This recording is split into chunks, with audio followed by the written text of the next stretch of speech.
Sa taas, pero. Akit ako Pero, puno. usirado mo kasi magtitiktok ako. Iyan, i-endorse ko to. Kala ko akit ako ng puno. Huwag gagagad. Oo, kaya di dito nagkakaroon na puno. Kasi nasusama ka sa video. Nandanin mo lakad ko, ha? Yeah, welcome to... Oh, gusto na ba? Welcome to Madrona's H Farm. Nandito kami ngayon sa Bulacan, DRT. Good morning, good morning. Salubungin natin ang Mayo. Best man ko na happy birthday to me. Ito yung isa sa mga accommodation nila. So dito sila natutulog. Actually, ilang katao dito? 2, ang hirap mag-compute, 4, 7, 8. Siyam sila. 9. 8 lang pala, mali ako. 8 lang sila dyan. So, ito yung buong farm nila.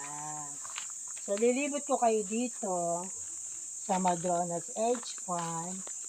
Say hi, Daddy. Dito meron din sila. Dito pwede rin dito yung dalawang katao. So, wala na dito ng bigat kasi wala naman kahit silang ilan. Kung dito na. Daddy. Ayan ang magiging tsura niya.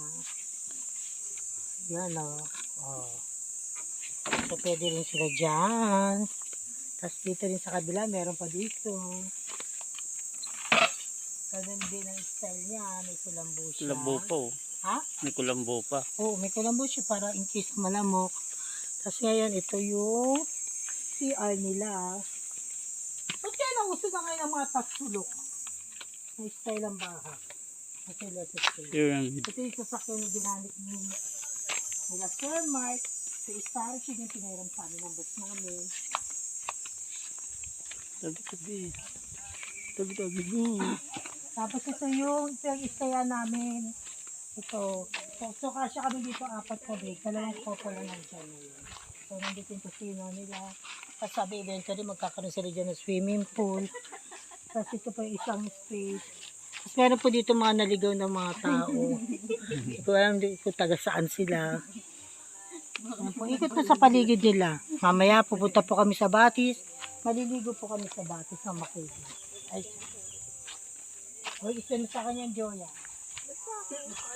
Ayaw nga, isend mo sa akin. I-friend mo ako doon. Joya Sintonia.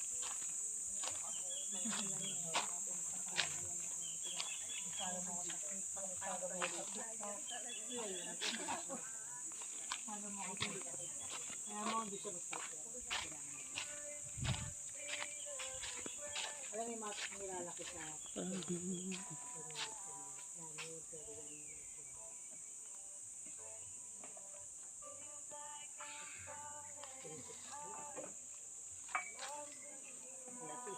mga di masasarapi na mga healthy. Oo, kasi kung walang dito. Try mo kayo tikman yung sayo. Hindi na mainit kayo kung maarte.